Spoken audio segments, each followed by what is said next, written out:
Satu pandangan yang sangat luar biasa dari Gus Puat Pleret terkait soal penjujalan nasab ini di Nusantara. Jadi ini menjadi satu gerakan politik dalam rangka untuk menguasai seluruh umat muslim di Indonesia dengan melakukan pendegradasian terhadap ulama-ulama lokal. Dan tentu ini berdasarkan bacaan-bacaan yang lalu juga memang demikian. Kadang-kadang memang untuk menguasai satu wilayah itu maka mereka harus disibukkan dengan agamanya, sehingga kemudian hal-hal yang berbau-bau politik mereka abai, hal-hal yang berkaitan dengan kebijakan negara mereka abai.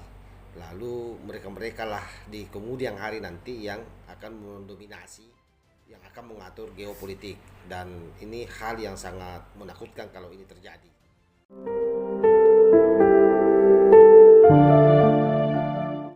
Yang waras tidak boleh mengalah terhadap mereka para pencoleng-pencoleng agama yang menjadikan agama sebagai alat politik. Assalamualaikum warahmatullahi wabarakatuh. Om Swastiastu, Namo Buddhaya, salam kebajikan. Kembali bersama Tolangi 9 dari Butapan Ritalopi Kabupaten Bulukumba. Kali ini ada satu video dari Gus Puat Pleret. Saya menganggap bahwa ini adalah satu pandangan yang sangat luar biasa, menambah hasanah pengetahuan kita, terutama melihat situasi bangsa hari ini yang lagi carut marut terkait soal perhabibang, di mana kita melihat bahwa banyak orang yang merasa dirinya cucu Nabi membangun narasi-narasi yang melakukan penjejalan-penjejalan ideologi yang hemat saya sangat jauh dari nilai-nilai kultural bangsa kita, bahkan cenderung tidak beradab dan memaksakan apa yang menjadi keinginannya yang harus dihormati oleh bangsa pribumi karena merasa sebagai suriat Nabi.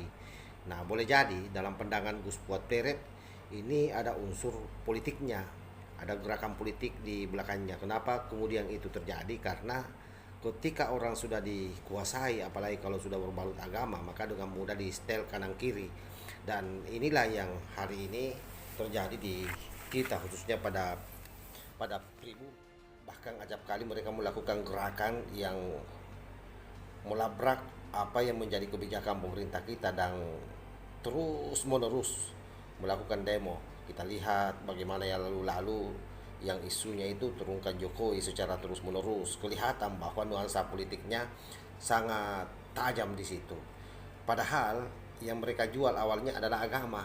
Nah, ini yang harus kita antisipasi. Coba bagaimana pandangan Gus Puat Pleret, kita dengar secara bersama-sama. Saya itu berusaha keras untuk husnudon kepada Terah Pak Alawi ya. Jadi saya selalu berusaha membedakan, oh ini ada yang jahat, ada yang buruk, ada yang ini. Tetapi secara umum itu makin lama saya makin kesulitan untuk mempercayai gitu. Hampir semuanya itu sulit saya percaya gitu, karena ada pola yang bisa kita lihat gitu ya. Jadi bagaimana akhir-akhir ini melalui oknum-oknumnya mereka dalam tanda petik itu terus-menerus merusak reputasi ulama-ulama Nusantara, Duriat Wali Songo, GGNO, untuk merebut otoritas spiritual orang Indonesia, umat Islam di Indonesia, dengan klaim membawa darah Rasulullah, dan ternyata kan terbukti tidak kan itu. Jadi kenapa pendekatan spiritual itu bagi saya itu dalam tanda petik mengerikan, karena Indonesia itu sejak dulu saya sampaikan itu menurut saya itu adalah homo spiritualis gitu. Orang-orang yang spiritual dalam berbagai macam ekspresi keagamaan, dan yang terbesar adalah Islam. Ketika umat Islam itu secara spiritual sudah dikuasai, maka secara politik itu amat sangat mudah untuk juga dikuasai gitu. Jadi kalau saya lihat itu kelompok imigran Yaman itu ya kalau keliru saya minta maafin. Itu menyebar kemana-mana ke berbagai macam lini, dan sudah apa yang saya sampaikan itu ketika mereka memegang otoritas spiritual, mereka juga mulai memegang otoritas politik. Gitu. Bahkan sekarang pun mereka sudah punya capres. Mungkin bagi politisi di level atas hal-hal seperti ini dianggap nggak relevan dan dianggap